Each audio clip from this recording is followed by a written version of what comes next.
Hello viewers, இன்றைக்கி நம்ம வாழைப்பூ வடை எப்படி செய்கிறதுன்னு பார்க்கலாம். வாங்க வீடியோக்குள்ளே போகலாம். இதுக்கு நான் ஒரு கப்பு வாழைப்பூ பொடியாக நெருக்கி உப்பு போட்டு குக்கரில் வேக விட்டு எடுத்து வச்சுருக்கேன்.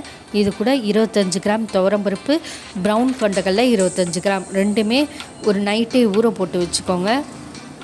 இந்த மாதிரி நல்லா ஊறி இருக்கணும். இப்போ இதை நம்ம வடிகட்டி எடுத்து வச்சுக்கலாம்.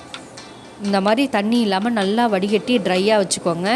இப்போ ஒரு மிக்ஸி ஜாரில் 2 வரமிளகா, 2 பல்லு பூண்டு சேர்த்துக்கிட்டு இப்போ வடிகட்டின பருப்பு கொண்டக்கடலை ரெண்டுத்தையும் சேர்த்து கொரன்னு அரைச்சிக்கலாம். தண்ணி விட்டுறக்கூடாது. இது கூட சின்ன துண்டு இஞ்சி நான் சேர்த்துக்கிறேன். ரொம்ப சின்னதாக சேர்த்தா போதும். இப்போ நம்ம பொடி பண்ணி எடுத்துக்கணும். ரொம்ப ட்ரையாக அரைச்சா போதும், தண்ணியே விட்டுறக்கூடாது.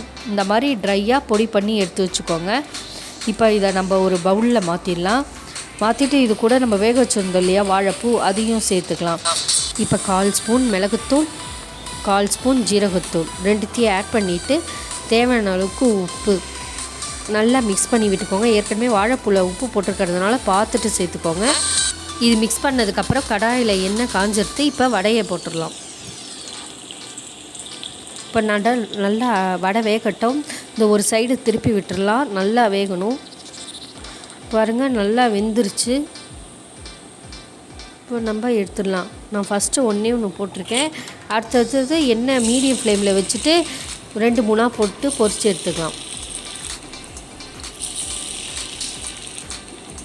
மீடியம் ஃப்ளேமில் வச்சிங்கன்னா தான் வடை நல்லா கருப்பாக ஆகாமல் நல்லா ப்ரௌன் கலரில் எடுக்கலாம். இப்போ நல்லா வெந்துருச்சு. இப்போ நம்ம இதை சர்வ் பண்ணிடலாம். சுவையான வாழைப்பூ வடை ரெடி. இந்த வீடியோ பிடிச்சதுன்னா லைக் பண்ணுங்கள், ஷேர் பண்ணுங்கள், சப்ஸ்கிரைப் பண்ணுங்கள். தேங்க்யூ.